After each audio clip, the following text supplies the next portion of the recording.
Halo guys, balik lagi dengan Efek Anime.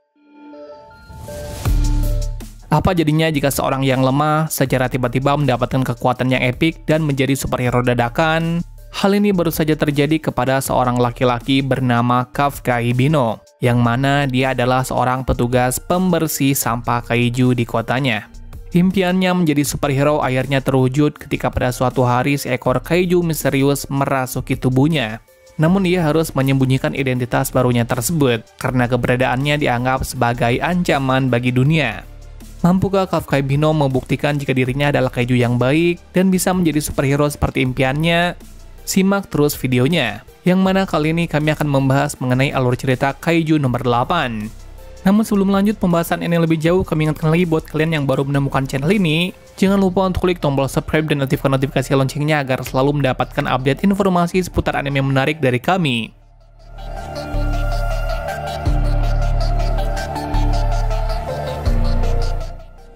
Cerita dimulai dengan kedatangan sosok kaiju yang tengah mengamuk di beberapa distrik Yokohama.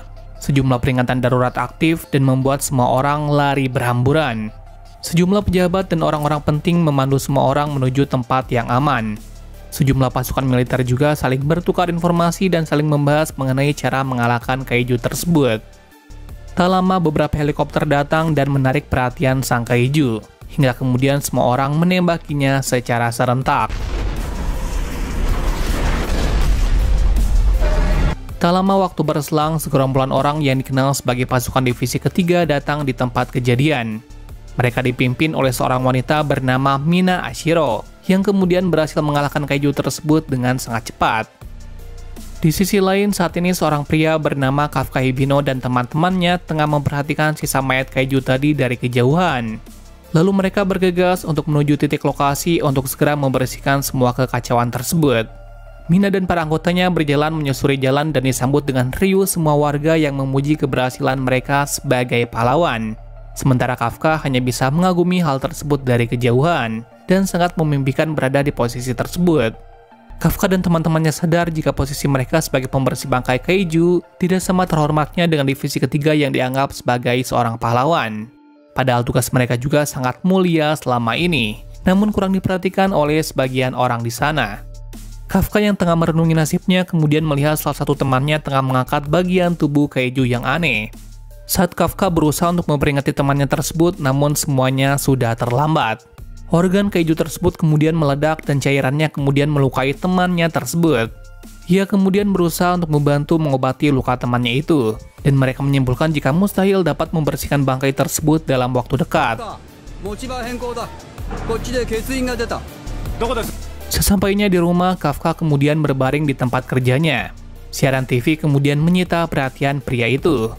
Ternyata TV sedang menyiarkan prestasi Mina yang merupakan wanita tangguh pemimpin divisi ketiga. Tiba-tiba Kafka teringat dengan kilas balik beberapa tahun yang lalu, di mana saat itu Kafka kecil dan Mina kecil tengah saling berjanji untuk membasmi semua kaiju di masa depan. Kafka kemudian mematikan TV. Ia lalu sejenak merenung tentang pekerjaannya yang saat ini tak sesuai dengan impiannya dulu.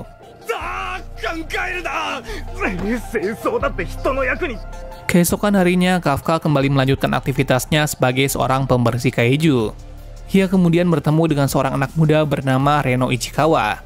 Ternyata Reno dan Kafka memiliki impian yang sama, yakni menjadi superhero seperti Mina dan yang lainnya. Namun sayangnya, Kafka nampak sudah putus asa dengan impiannya itu.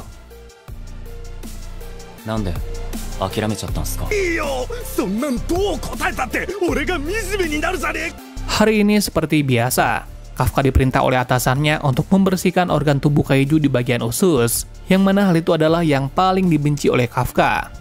Reno yang merupakan anak baru bertugas dalam bagian yang sama dan kemudian membuat mereka semakin akrab. Setelah pekerjaan selesai, mereka kemudian pulang ke rumah untuk beristirahat. Namun sebelum Reno pergi, ia memberitahu kepada Kafka jika seseorang telah menaikkan persyaratan umur untuk melamar sebagai angkatan pertahanan. Kafka yang mendengar hal itu hanya bisa pura-pura senang dan mengucapkan terima kasih kepada Reno. Hingga beberapa saat kemudian seekor Yoju muncul hendak memakan Reno. Beruntung Kafka dengan cepat menyelamatkan pria muda tersebut. Kemudian Kafka menyuruh Reno pulang karena ia tidak ingin Reno mati dan gagal mengabulkan impiannya. Kafka dan Yoju itu kemudian terlibat aksi kejar-kejaran yang sangat menegangkan. Kafka melompat ke jendela dan adegan kemudian kembali pada kilas balik masa lalu Kafka dengan Mina. Saat itu Kafka mengatakan jika Kaiju telah merusak rumah dan juga sekolahnya. Ia juga kesal karena ulah sang Kaiju dia jadi tidak bisa menyelesaikan permainan gamenya. Mina juga sangat sedih dan kesal karena kucing belang tiganya bernama Miko tewas karena ulah Kaiju. Sehingga keduanya kemudian bersumpah untuk membasmi Kaiju dan kelak akan bergabung dengan pasukan pertahanan yang kuat. Adegan kemudian kembali ke masa kini. Kafka tak berdaya menghadapi Yoju tersebut. Ia tidak bisa mengalahkannya. Ketika sang monster hendak memakannya, tiba-tiba Reno datang untuk menyelamatkan Kafka. Kafka bingung mengapa Reno tidak segera kembali ke rumah dan menyelamatkan dirinya sendiri. Reno kemudian mengatakan kepada Kafka jika anggota korps pertahanan tidak akan meninggalkan rekannya walau dalam bahaya sekalipun. Kafka berteriak sangat kesal karena merasa jika dirinya gagal. Sebelum Yoju tersebut menyerang Reno, tiba-tiba saja seekor harimau putih datang dan langsung menyerang Yoju tersebut. Hingga kemudian beberapa tembakan terdengar sehingga langsung membuat Yoju tadi mati.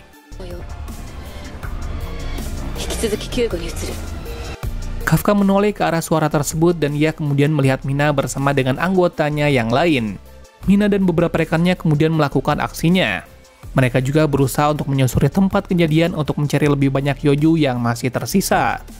Kafka dan Reno yang tak berdaya kemudian dilarikan ke rumah sakit untuk segera mendapatkan penanganan. Keduanya kini tengah dirawat di ruangan yang sama di rumah sakit. Mereka hanya dipisahkan dengan kain tipis yang menyekat mereka. Reno mengucapkan kata-kata terima kasihnya kepada Kafka karena ia telah menyelamatkan dirinya. Reno mengatakan jika tindakan yang dilakukan oleh Kafka tadi sangat keren dan dia bersikeras supaya Kafka kembali melamar ke korps pertahanan. Kafka sangat berterima kasih dengan semua motivasi Reno, dan dia juga memutuskan untuk mengajukan lamaran kembali. Saat keduanya hendak beristirahat, tiba-tiba saja seekor Kaiju berbentuk seperti serangga muncul di hadapan Kafka dan langsung memasuki mulutnya. Kafka tidak bisa mengelak, dan tiba-tiba saja ia mengalami sesuatu yang sangat aneh. Reno penasaran dengan apa yang terjadi di balik tirai tersebut. Alangkah terkejutnya Reno saat tirai tersebut terbuka dan dia melihat penampilan Kafka sudah seperti Kaiju. Sama halnya dengan Kafka, dirinya juga sangat panik melihat penampilannya itu. Ia juga berusaha setengah mati untuk meyakinkan Reno jika dia adalah Kafka yang dia kenal.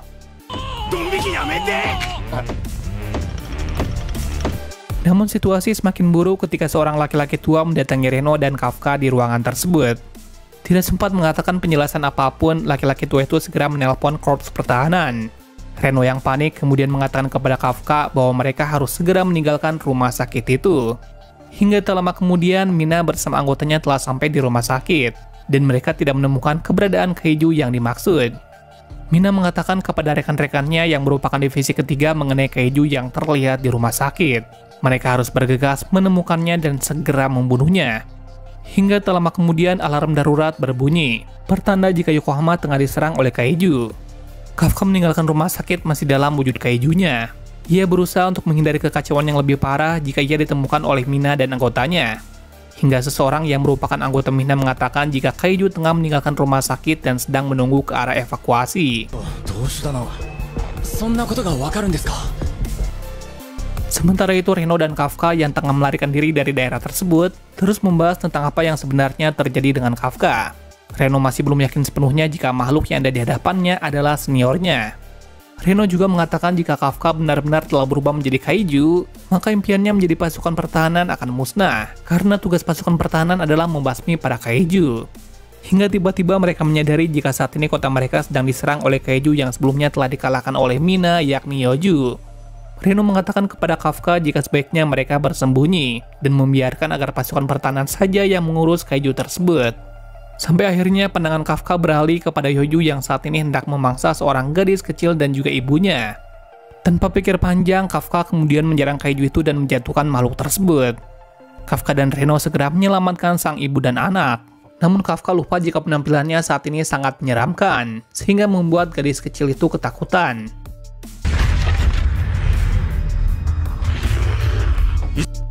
Di sisi lain, Yuju itu kembali bangkit dan hendak menyerang mereka. Kemudian Kafka meninju monster tersebut dengan pukulannya yang kuat sehingga membuat sang monster hancur. Kafka kemudian mendatangi gadis kecil itu, lalu mengatakan jika sebentar lagi pasukan pertahanan akan segera datang dan dia akan pergi sebentar lagi. Arigato. Namun tak disangka sebelum Kafka pergi, gadis kecil itu memberanikan diri untuk mengatakan ucapan terima kasihnya karena telah menyelamatkan ia dan juga ibunya. Reno kemudian memberitahu Kafka jika mereka berdua harus segera pergi sebelum keberadaan mereka diketahui oleh para anggota pertahanan. Dan benar saja, tak lama setelah mereka pergi, Mina beserta rombongannya sampai di tempat tersebut. Mina mengatakan kepada gadis kecil itu jika dia akan membasmi semua kaiju. Hingga kemudian gadis itu meminta kepada Mina untuk tidak menyakiti kaiju yang telah menyelamatkannya tadi. Hal itu kemudian membuat Mina bingung. Ia heran dan ingin segera mengetahui sosok kaiju yang dimaksud oleh anak kecil itu. Kafka dan Reno kembali melanjutkan pekerjaan mereka seperti biasa. Saat ini mereka tengah menonton siaran di TV yang sedang membahas mengenai kaiju yang lolos baru-baru ini muncul di rumah sakit. Kaiju itu lolos dari kejaran para angkatan pertahanan. Ia juga kemudian dijuluki sebagai kaiju nomor 8. Di sisi lain, saat ini bos Reno memberitahunya jika Reno baru saja mendapatkan surat. Kemudian Reno langsung membuka surat itu dan mendapati jika dirinya lulus putaran pertama ujian seleksi pasukan pertahanan anti kaiju.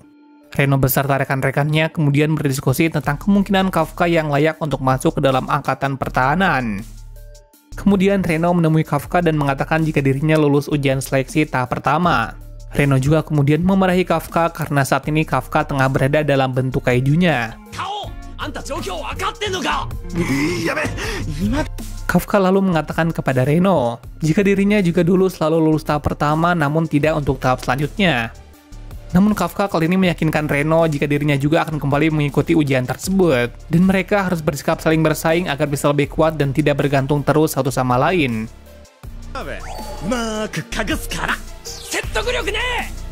Hingga beberapa hari berlalu, saat ini mereka sudah sampai di Tokyo bagian barat untuk melakukan ujian.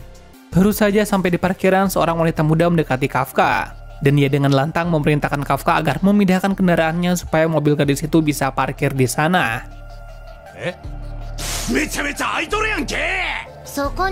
Kafka menolak hal itu, yang kemudian membuat gadis muda itu harus menggunakan kekuatan dari kostumnya lalu mengangkat mobil Kafka ke tempat lain. Melihat hal itu membuat Kafka dan Reno terdiam sejenak.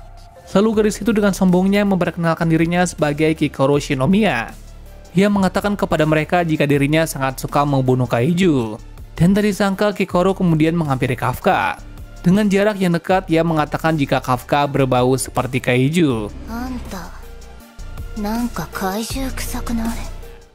Saat itu Reno berusaha untuk mengalihkan perhatian Kikoru, sehingga Kafka bisa memarkirkan mobilnya ke tempat lain. Kikoru yang menyadari hal itu pun terheran-heran. Ia penasaran dengan kekuatan Kafka barusan, sehingga dirinya berjanji untuk mengalahkan Kafka pada ujian seleksi nanti.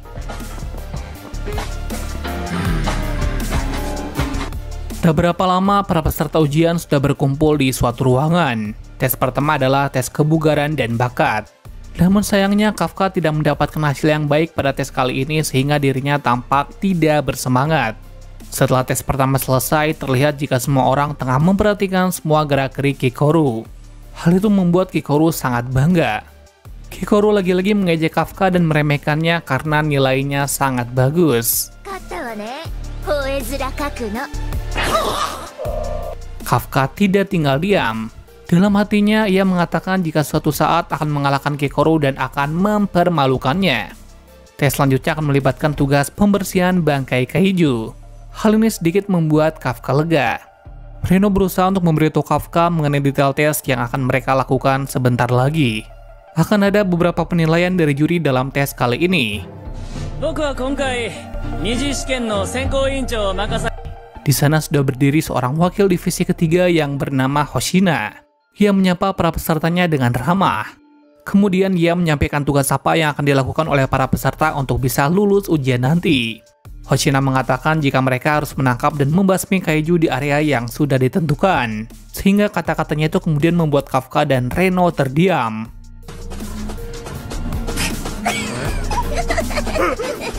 Tak berapa lama, Hoshina kemudian membimbing para peserta ke area yang dimaksud. Ia juga membekali mereka dengan kostum tempur kaiju dari Defense Force. Hoshina juga mengatakan jika pakaian khusus tersebut akan melipat gandakan kekuatan tempur mereka. Kikoru memiliki kekuatan tempur tertinggi di antara para peserta yang lain, sementara Kafka menjadi satu-satunya peserta dengan kekuatan tempur yang terendah. Padahal ia sudah dibekali dengan baju khusus tersebut. Semua orang yang menyaksikan tingkat kekuatan Kafka hanya bisa tertawa dengan hal itu. Hoshina kemudian melanjutkan arahannya kepada semua peserta yang ada di sana.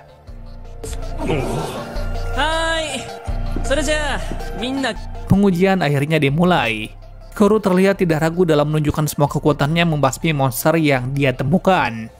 Sementara itu, Kafka dan Reno tampak bersama.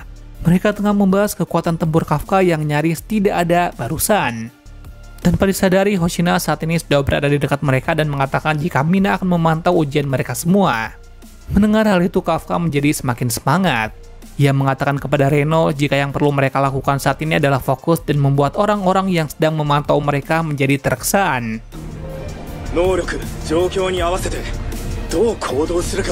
Sementara itu, Kafka dan Reno akhirnya menemukan target mereka. Ternyata itu adalah spesies Yoju yang pernah ditangani oleh Reno. Kafka melemparkan peledak di dekat mata Yoju. Ia juga memberitahu Reno serta peserta lainnya agar mereka segera menembak bagian perut Yoju tersebut, karena hanya itulah kelemahan monster tersebut.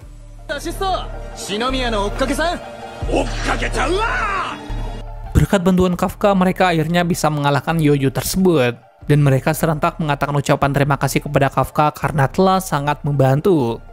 Ketika Reno dan Kafka akan kembali melanjutkan misi, tiba-tiba saja seekor Yoju muncul dan menyerang Kafka.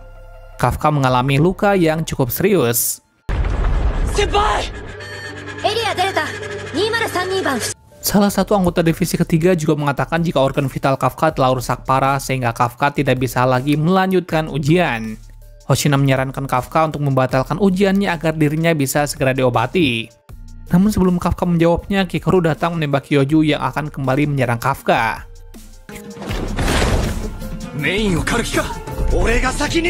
Kikoru mengatakan jika dia tidak suka melihat peserta lain gagal dalam ujian.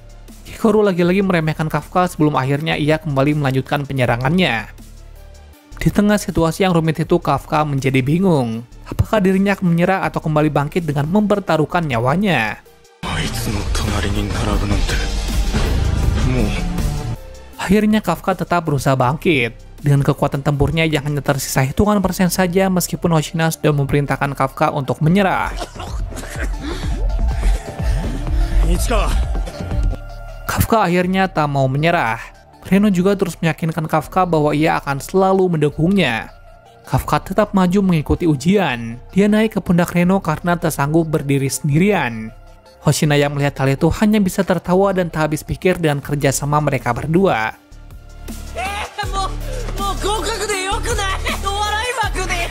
Di sisi lain, saat ini Kikoru masih terus maju ke medan perang dengan membasmi semua monster yang tersisa. Hingga salah satu petugas ujian mengatakan jika ujian ini telah berakhir. Petugas itu juga berencana untuk mengirimkan sejumlah bantuan medis untuk mengobati peserta yang terluka. Sementara itu, saat ini Mina dan Hoshina tengah membicarakan keahlian Kikoru dan mengakui keterampilannya dalam bertarung. Dengan semua keterampilan itu, Kikoru berharap jika ayahnya akan terkesan. Setelah selesai mengalahkan semua monster, dia berinisiatif untuk segera menemui Kafka dan akan memamerkan kemenangannya tersebut. Namun tiba-tiba saja seekor monster datang dan langsung menyerang Kikoru.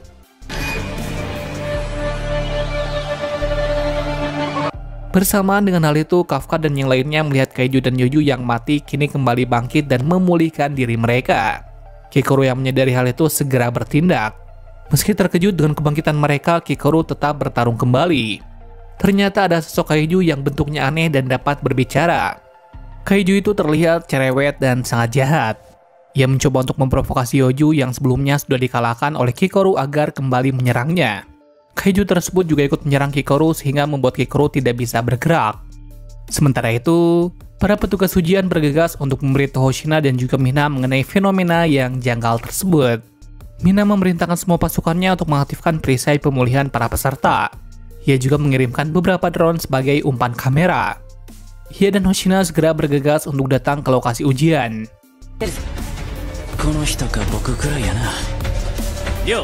Tak berapa lama terdengar sebuah peringatan di seluruh tempat ujian yang memperingatkan supaya para peserta segera pergi ke tempat perlindungan terdekat.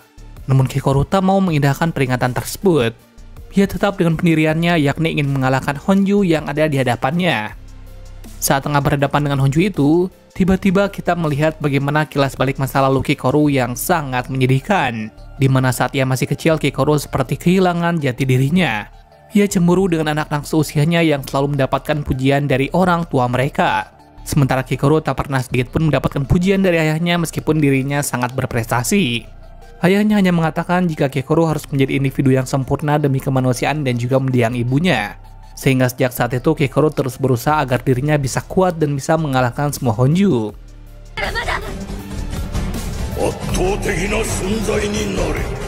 Sementara itu, saat ini Honju itu semakin cepat beregenerasi dengan menggantikan semua anggota tubuhnya yang hilang, sehingga membuatnya semakin kuat. Mina dan Hoshina khawatir dengan hal itu dan berharap mereka tidak datang terlambat untuk menyelamatkan Kikoru. Honju tersebut hendak menyerang Kikoru dan akan membunuhnya. Namun tiba-tiba saja Kafka datang menolong dan berubah wujud menjadi kaiju.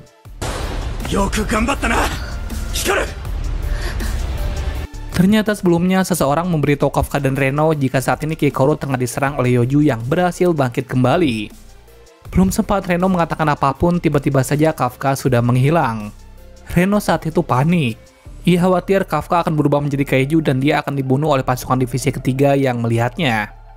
Di sisi lain, saat ini Kikoru masih bingung dengan apa yang dilihatnya. Ia melihat bagaimana Kafka berubah wujud menjadi kaiju dan menolongnya. Kafka meminta kepada Kikoru agar tidak membocorkan identitasnya itu kepada angkatan pertahanan. Kafka berbicara dengan Kikoru masih sambil menangkis semua serangan Yoju yang ada di hadapan mereka. Ia berjanji akan menceritakan apa yang sebenarnya terjadi kepada Kikoru nanti.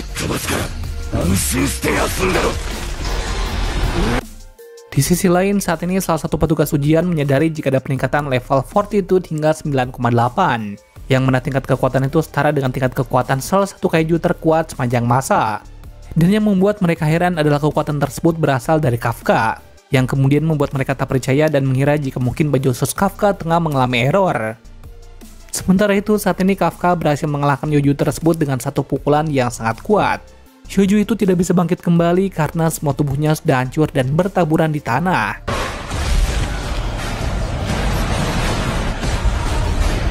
Setelahnya, Kafka segera mendekati Kikoru dengan wujud manusianya.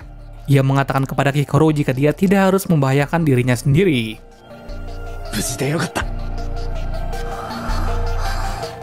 Dan saat bersamaan, Reno datang dan berdebat dengan Kafka mengenai tindakannya yang teledor. Namun tiba-tiba saja Kikoru pingsan. Mina dan Hoshina beserta pasukan angkatan pertahanan baru saja sampai dan tengah memeriksa sisa-sisa Yoju yang telah hancur. Sementara itu, saat ini Kafka dan Reno juga sudah berada di ruang operasi. Mina dan pasukannya masih bingung dengan semua hal yang telah terjadi, dan mereka masih terus menyelidiki semua kejanggalan tersebut. Mina dan pasukannya kemudian melanjutkan untuk mengalahkan semua monster yang tersisa dalam area ujian itu.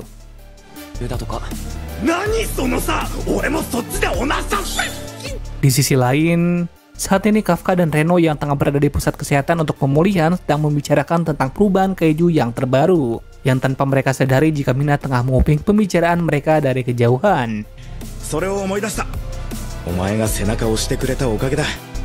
Saat Kafka dan Reno masih tidak menyadari jika mereka tengah diawasi, tiba-tiba saja Mina sudah berada di hadapan mereka berdua. Mina mengucapkan terima kasih kepada mereka karena telah menyelamatkan Kikoru dan membawanya ke ruang operasi.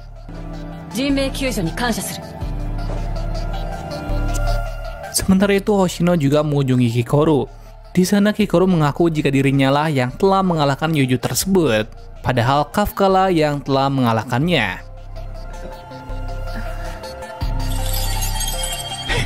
Di sisi lain, saat ini kaiju yang sebelumnya muncul dan membuat onar kembali melakukan aksinya. Ia berubah wujud menjadi manusia dan hendak memata-matai orang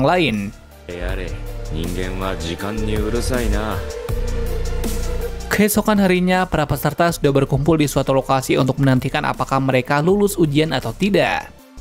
Saat mereka tengah asik ngobrol, tiba-tiba Mina datang dan memecah suasana. Mina memasuki podium. Beberapa pasukan meminta Kikoru untuk menuju panggung dan berbicara mewakili para peserta lainnya.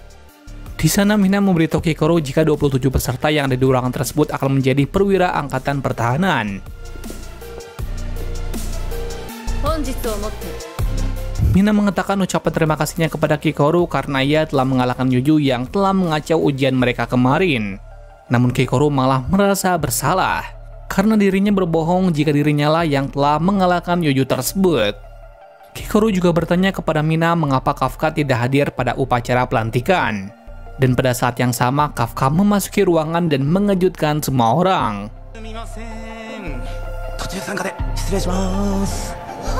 Ternyata sebelumnya Mina dan para anggotanya yang lain tengah membahas hasil nilai ujian Kafka yang sangat rendah.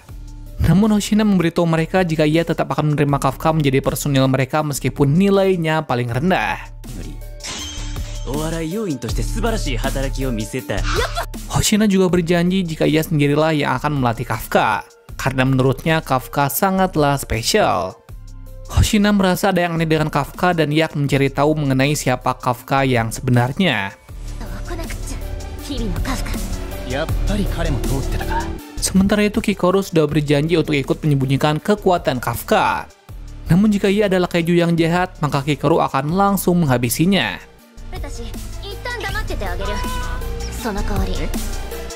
Setelahnya semua anggota pertahanan resmi dilantik, dan mereka kini telah bergabung dengan Mina dan juga yang lainnya. Kafka juga sempat mengatakan kepada Hoshina jika dirinya ingin menjadi wakil kapten, yang mana itu berarti Kafka ingin merebut posisi Hoshina saat ini. Hari ini adalah hari pertama para anggota baru mendapatkan tugas resmi. Mereka diperintahkan untuk melenyapkan semua Yoju yang ada. Kafka juga tentunya ikut dalam misi kali ini. Ia juga membantu para anggota yang lainnya untuk menemukan titik lemah Yoju sehingga mereka lebih mudah dimusnahkan. Sementara itu, saat ini Reno bersama dengan salah satu anggota pertahanan yang bernama Iharu tengah berada dalam situasi yang tidak baik-baik saja. Keduanya malah berhadapan dengan salah satu kaiju yang sebelumnya telah menyerang Kikoru. Mereka berusaha untuk memberitahu atasan mereka mengenai berita ini, namun usaha mereka sia-sia. Reno menyuruh Iharu untuk pergi mencari bala bantuan, sedangkan dirinya akan berusaha untuk mengalihkan perhatian kaiju tersebut. Iharu sangat kagum dengan kekuatan dan daya pikir Reno. Ia berpendapat jika suatu saat nanti Reno bisa menjadi kapten atau seorang wakil kapten pasukan pertahanan. Namun sayangnya kaiju tersebut tidak membiarkan Iharu pergi. Ia juga memberi peringatan kepada mereka berdua jika siapa saja tidak akan bisa meninggalkan tempat itu dengan selamat.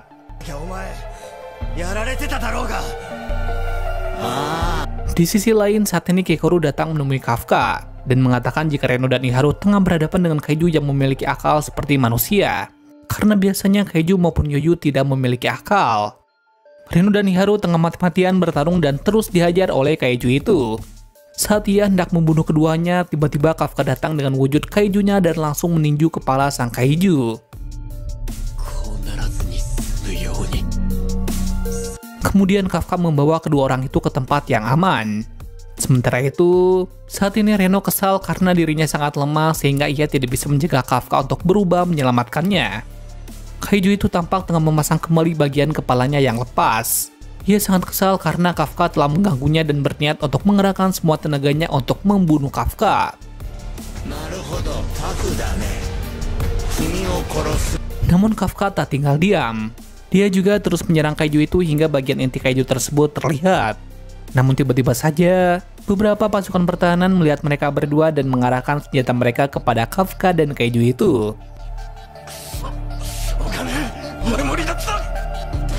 Kikoru yang saat ini sedang berada di tempat lain tiba-tiba teringat jika tadi Kafka akan mencari Reno dan akan menyelamatkannya. Hingga ia kemudian mendengar kabar jika saat ini sudah ada dua kaiju di tempat mereka. Namun sialnya, kaiju yang sudah dihajar Kafka tadi malah menghilang. Sebelum pergi, ia juga berjanji jika kelak akan membunuh Kafka dan juga teman-temannya. Saat ini Hoshina memberitahu semua anggota pertahanan untuk menemukan kaiju nomor 8 yang juga tiba-tiba menghilang. Hoshina juga bersumpah jika dia akan memusnahkan kaiju nomor 8 yang tidak lain adalah Kafka. Hoshina akhirnya berhasil menemukan kaiju nomor 8. Mereka terlibat aksi saling serang. Namun kaiju nomor 8 yang tidak lain adalah Kafka terus melarikan diri dan terus menangkis serangan Hoshina. Hal ini tentu saja membuat Hoshina heran. Ia terus menyerang kaiju nomor 8. Hoshina juga merasa jika pertarungan ini sangat tidak asing, karena ia tidak menyadari jika kaiju yang ada di hadapannya adalah anggotanya sendiri. Untungnya Kafka bisa terus menghindari serangan Hoshina dan juga melarikan diri. Hoshina juga melaporkan kepada Mina jika dia telah kehilangan kaiju nomor 8. Sementara itu, saat ini Kafka sudah kembali bergabung dengan Kikoru. Dia sangat menyesal karena tidak berhasil mengalahkan kaiju nomor 9 yang telah mencelakai teman-temannya. Kikoru juga memperingatkan Kafka untuk tidak harus mengkhawatirkan hal itu, karena dia juga harus mengkhawatirkan dirinya sendiri. Saat ini Mina dan yang lainnya tengah membahas mengenai kemunculan dua kaiju yang misterius tersebut. Mina meminta kepada mereka untuk lebih fokus pada tujuan mereka. Hikaruga memanggil Mina dan juga Hoshina. Ia memberitahu mereka jika kaiju yang menyerang mereka adalah kaiju tipe humanoid, atau yang lebih dikenal dengan nama kaiju nomor 9. Sementara itu, saat ini kaiju nomor 9 yang dimaksud tengah berkeliaran di jalan. Ia mencuri mobil salah satu pengguna jalan lalu melahap pria pemilik kendaraan tersebut. Kaiju tersebut tengah memikirkan cara bagaimana caranya membunuh kaiju nomor 8 yang menurutnya kuat. Di sisi lain, saat ini Kafka, Iharu, Reno, dan Kikoru tengah berdiskusi tentang pertarungan antara kaiju nomor 9 dan kaiju nomor 8 kemarin. Sementara itu di tempat lain, saat ini Kafka bertemu dengan Hoshina. Mereka terlibat dalam obrolan besar, di mana Hoshina mengatakan kepada Kafka jika dirinya sedang berlatih keras agar bisa mengalahkan kaiju nomor 8. Kafka hanya terdiam. Dia takut jika suatu saat nanti rahasianya akan terbongkar dan dia akan mencelakai mereka semua.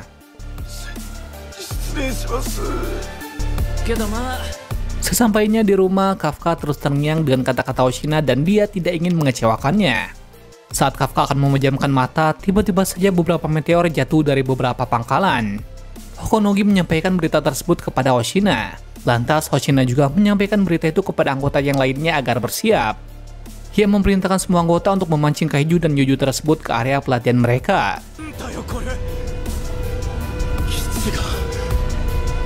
Kafka memberitahu Hoshina jika biasanya kaiju tipe Wyvern tidak pergi secara berkelompok. Hingga kemudian Hoshina melihat jika ada kaiju yang bergerak memerintahkan mereka yang tidak lain adalah kaiju nomor 9.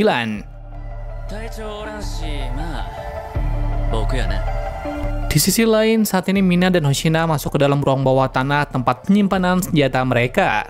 Kali ini Kikoru ikut bersama mereka. Mina memberikan Kikoru sebuah kapak perang yang dirancang sesuai dengan kekuatan tempur Kikoru. Mina mengatakan jika Kikoru pantas mendapatkan senjata itu karena ia adalah perwira angkatan pertahanan dengan pangkat tertinggi ketiga. Kikoru lantas menggunakan senjata tersebut untuk membasmi semua Wyvern yang ada di sana. Ia juga dibantu oleh para anggota yang lainnya. Semua orang terus memperhatikan prestasi Kikoru dan sangat kagum kepadanya. Saat ini semua perwira menyampaikan semua kondisi mereka di medan pertempuran. Banyak yang terluka dan perlu dievakuasi. Hoshina juga saat ini tengah berhadapan dengan daya kaiju yang membuat monster itu sangat terkesan dengan kekuatan Hoshina tersebut. Hingga kemudian daya kayu tersebut berubah bentuk menjadi semakin besar dan membuat Hoshina kewalahan. Saat ini Hoshina merasa jika tingkat kekuatannya semakin menurun. Ia merasa jika dirinya akan kalah sebentar lagi. Sementara itu senjatanya juga hampir tidak berfungsi. Kemudian ia teringat dengan kata-kata Mina beberapa tahun yang lalu, di mana Mina saat itu mengatakan kepada dirinya jika dia membutuhkan seorang ahli pedang di sisinya, dan orang itu adalah Hoshina. Hoshina sangat mahir dalam menggunakan pedang. Kemudian dia menggunakan senjata andalannya untuk mengalahkan kaiju tersebut yang sontak membuat kaiju itu heran. Kikoru juga sudah tiba di medan pertempuran. Mereka berdua terlibat pertarungan sengit dengan kaiju nomor 9. Di tempat lain, Kafka dan yang lainnya tengah bertarung dan mereka merasa hampir menang. Namun yang tidak mereka ketahui jika saat ini ada sesuatu yang melayang di atas mereka. Hokonogi memberitahu mereka jika saat ini Yoju berkumpul untuk membuat bom bertema Yoju. Kafka yang melihat hal itu menjadi bimbang. Dia tidak punya pilihan lain selain menyelamatkan semua teman-temannya.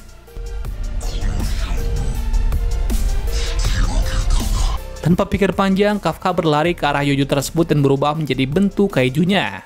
Kafka melompat ke udara dan ia kemudian mendorong bom Yoju itu ke arah langit.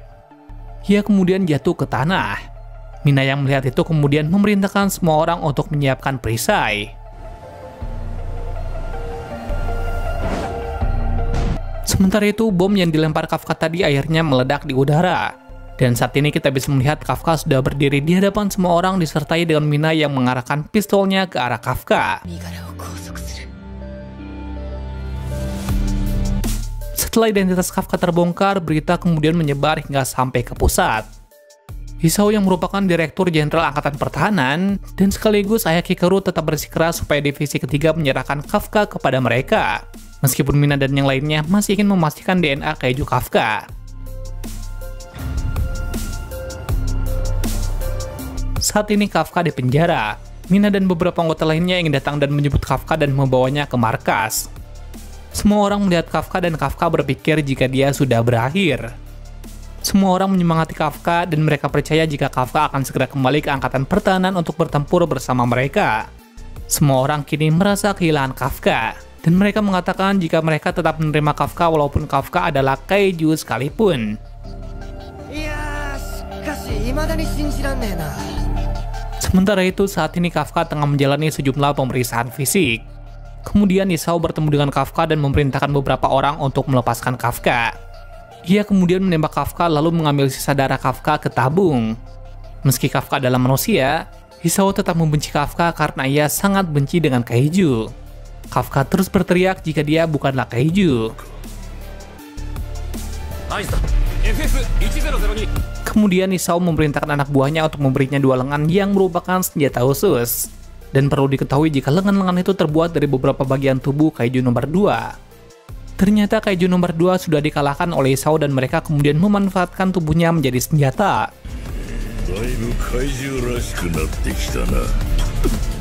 Hal yang sama juga akan terjadi kepada Kafka jika dia terbukti adalah kaiju nomor 8. Hisao terus menyerang Kafka, hingga kemudian Kafka tidak bisa menahan diri lagi. Ia berubah menjadi kaiju dan terus menangkis serangan Hisao. Kafka dan orang-orang yang menyaksikannya merasa ada yang tidak beres dengan tubuh Kafka. Ia seolah merespon serangan Hisao dengan senjata yang terbuat dari potongan tubuh kaiju nomor 2 tersebut. Lalu tiba-tiba saja pikiran Kafka dipengaruhi dengan kaiju kecil yang ada di tubuh Kafka. Kaiju itu terus mengambil alih tubuh Kafka untuk membunuh Hisao yang ada di hadapannya. Namun lagi-lagi Kafka terus melawan keinginan tersebut dan terus membuktikan jika dirinya adalah manusia. Kafka semakin tidak terkontrol. Saat ini dia telah membuat Hisao terluka parah. Seseorang juga terus memperingati Hisao jika saat ini kekuatan kaiju nomor 8 semakin meningkat drastis. Kikaru sangat khawatir dengan ayahnya. Namun ia bimbang apakah ia harus percaya dengan Kafka atau membantu ayahnya untuk membunuh Kafka. Hingga akhirnya Kikaru terus mempercayai Kafka dan terus meyakinkan ayahnya jika Kafka adalah manusia dan bukanlah kaiju jahat. Kikaru berteriak kepada Kafka dan memohon supaya ia bisa melawan kendali kaiju nomor 8. Namun, sebelum Kafka mencoba untuk melawan keinginan tersebut, tiba-tiba saja kaiju nomor 8 muncul di hadapannya dan kemudian menelannya. Kafka tampak sedang berenang dalam perut kaiju itu. Lalu Kafka tiba-tiba teringat dengan kata-kata Mina jika dia akan selalu menunggunya. Dan sontak saja Kafka langsung kembali dapat mengendalikan tubuhnya sendiri.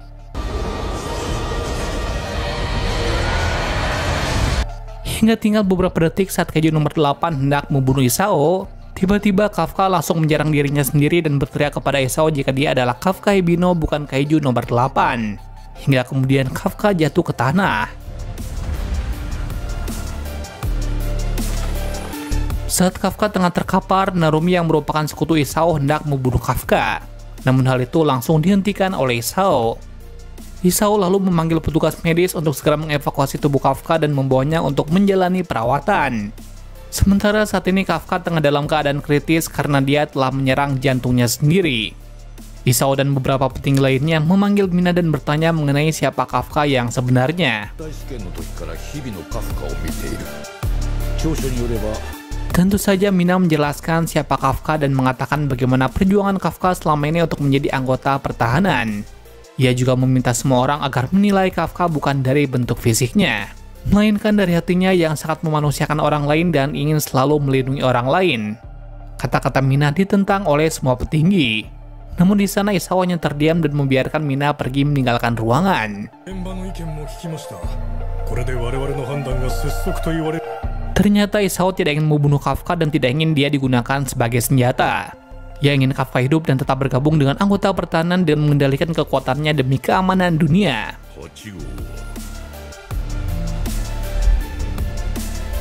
Saat ini Kafka sudah sadar dari komanya. Ia melihat Isao sudah berada di hadapannya. Isao mengatakan kepada Kafka jika dia ingin Kafka tetap hidup, meskipun Kafka sadar jika dirinya hanya akan digunakan sebagai senjata saja. Namun Kafka tetap bersikeras. Dia akan membuktikan jika dirinya akan tetap sebagai anggota pertahanan dan membuat semua orang mengakuinya. Cerita berakhir dengan kabar jika Kafka akan segera kembali bergabung dengan para anggota pertahanan. Dan berita ini tentunya membuat semua teman-teman Kafka bahagia dan tak sabar bertemu kembali dengan Kafka.